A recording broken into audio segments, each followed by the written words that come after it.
Friends, कोण म्हणतं की वेट लॉसचं जे फूड आहे किंवा त्या रेसिपीज आहेत त्या बोरिंग आहेत, तेच तेच सॅलड खावं लागतं. तर नक्कीच हा व्हिडिओ आहे ना तुम्ही बघा आणि तुमच्या फ्रेंड्सबरोबर शेअर करा.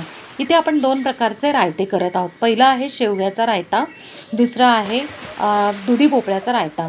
इथे जसं व्हिडिओमध्ये दाखवलं आहे त्या पद्धतीने शेवग्याच्या शेंगांचे तुकडे करून घ्यायचे, एका कुकरच्या भांड्यामध्ये ठेवायचे.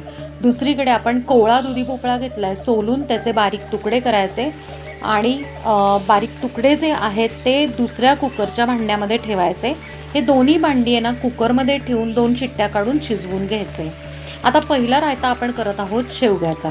त्यासाठी काय करायचं आहे की शेवग्याच्या शेंगा ज्या आहेत तर त्या ओपन करून आहे ना त्यातला गर सगळा काढून घ्यायचा. त्यानंतर छोटा ओल्या खोबऱ्याचा तुकडा मिक्सरमधनं काढून घ्यायचा. ओल्या खोबरं जे आहे त्यात ना हाय फायबर असतं, नॅचरल ऑइल्स असतात, जे वेट लॉससाठी बेस्ट आहे.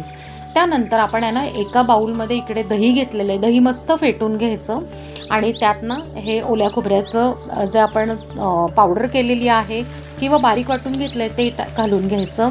शेवग्याचा गर, त्यानंतर चवीप्रमाणे मीठ, पिठी साखर आणि काळी मिरी पावडर घालायचं आणि सगळं मिक्स करून इथे अशा पद्धतीने शेवग्याचा रायता तयार झाला. आता आपण दुसरा रायता करत आहोत दुधी भोपळ्याचा. दुधी भोपळ्याचं सुद्धा आहे ना तुकडे शिजवून झाले ना की ते बाजूला ठेवायचे आणि एका बाऊलमध्ये आपण आहे ना छानपैकी आहे ना एक मोठा बाऊल दही घ्यायचं, फेटून घ्यायचं आणि त्यातनं आलं आणि मिरचीची पेस्ट करून आहे ना त्यात ती घालायची. त्यानंतर त्याच्यात दुधी भोपळ्याचे तुकडे, मीठ, थोडेसे जिरेपूड आणि पिठी साखर ऑप्शनल आहे. तुम्हाला स्किप करायचे असेल तर तुम्ही करू शकता. तर अशा पद्धतीने स्पेशल वेट लॉससाठी हेल्दी आणि महत्त्वाचं म्हणजे एकदम चविष्ट असे रायते इकडे तयार आहेत.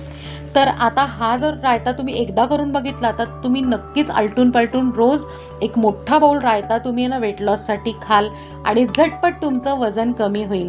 सो नक्की आहे ना करून बघा. आपल्या चॅनलवर इतरसुद्धा भरपूर आहे ना असे हेल्दी पदार्थ आहेत.